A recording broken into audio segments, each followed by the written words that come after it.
Սրանք են ջուղայի մեծարժեք խաչքարերը, հայերեն գրություններով ու ինքնատիպ զարդապատկերներով, 3500-ով կանգնած 3 բլուրների վրա։ Այս հարստությունից սակայն միայն պատկերներ ու հիշողություն է մնացել։ Այժմ նույն տեղում ռազմակայան ու հրաձգարան է, սահմանի երկայնքով։ Պատահական չէ, որ ասենք այդ ադրբեջանցիներին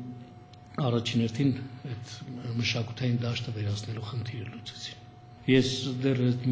բարձրացիաներում չեմ տեսել, որ մեկը ձեռք խփի սեղանին ու ասենք այդ մշակութային դաշտի մասին, ասենք այդ խաչքարի մասին բարձրաձայնի։ Որոշ անդրադարձեր կարծես թե եղան։ Արտգործնախարար Վարդան Օսկանյանը ՄԱԿ-ի Մարդու իրավունքների խորհրդի նիստի ելույթում ասաց. 21-րդ դարում անօգնական դիտում էինք, թե ինչպես էին ոչնչացվում մեր ժողովրդի հոգևոր ու մշակութային նմուշները։ ՅՈՒՆԵՍԿՕ-ի բարեկամքի դեսպան Արա Աբրահամյանի հրավերով գլխավոր տնօրեն Կոյի Հիրոմացուրան պատրաստակամություն հայտնեց Նախիջևան ուղարկել փորձագետների խումբ, որն այդպես էլ տեղ չհասավ։ Ամենայն հայոց կաթողիկոսի նամակին Ալլահ Շուքյուր Փաշազադեն ցինիկորեն պատասխանեց. իբր հայկական գերեզմանոցը աղվանական մշակույթի շերտ է, եւ իրենք ամեն ինչ անում են իրենց քրիստոնյա նախնիների հարուստ մշակույթը պահպանելու համար։ Շատ չանցած այնտեղ ներխուժեցին ադրբեջանական բանակի զինվորները։ Մենք մեր անտարբերությամբ խրախուսել ենք ադրբեջանցիներին մեր մշակույթի ջարդարարության գործի մեջ։ ՅՈՒՆԵՍԿՕ-ն եւ ICOMOS-ը մասնավորապես, ուրեմն ճիշտն ասած, իրենք շահագրգռված չեն եւ իրենց պետք է շահագրգռել, որ արդեն մեր խնդիրն է։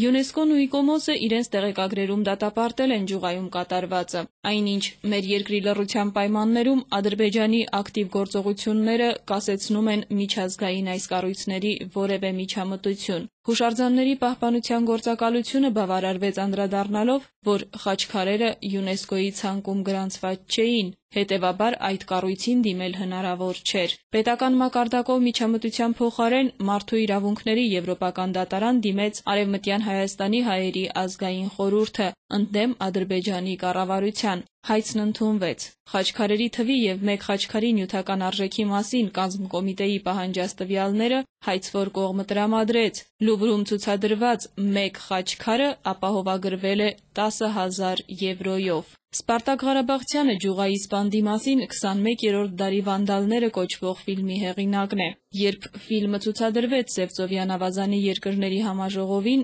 Երևանում, Թուրքիայի պատվիրակությունը հեռացավ դահլիճից։ Հետո մեր երկրի մշակույթի եւ արտաքին գործերի նախարարություններում երկար փորձում էին շահել պատվիրակության կոտրված սիրտը։ Երբ որ մենք մեր հիշողության մասին, մեր ունեցածի մասին, մեր ունեցածը պահելու մասին ավելի բարձրաձայն ենք, ավելի ռեալ ենք խոսում, մեզ ավելի շատ են հարգում։ Այս հարգանքի նաև բացակայությունն է, որ մեր ստեղծած այդ ձևով են վարվում։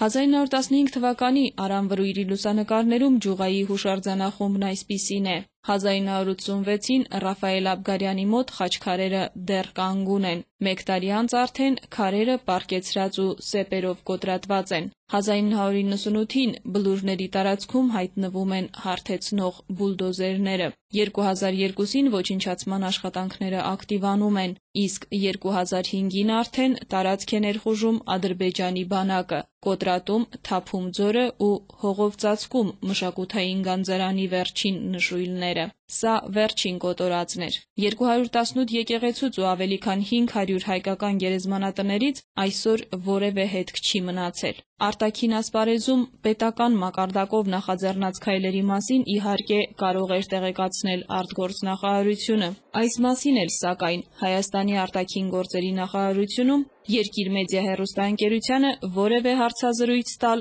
չի թույլատրվում։ Աննա Բալյան, Վահե Հովսեփյան, Հովհաննես Քյոսեյան, Երկիրն այսօր։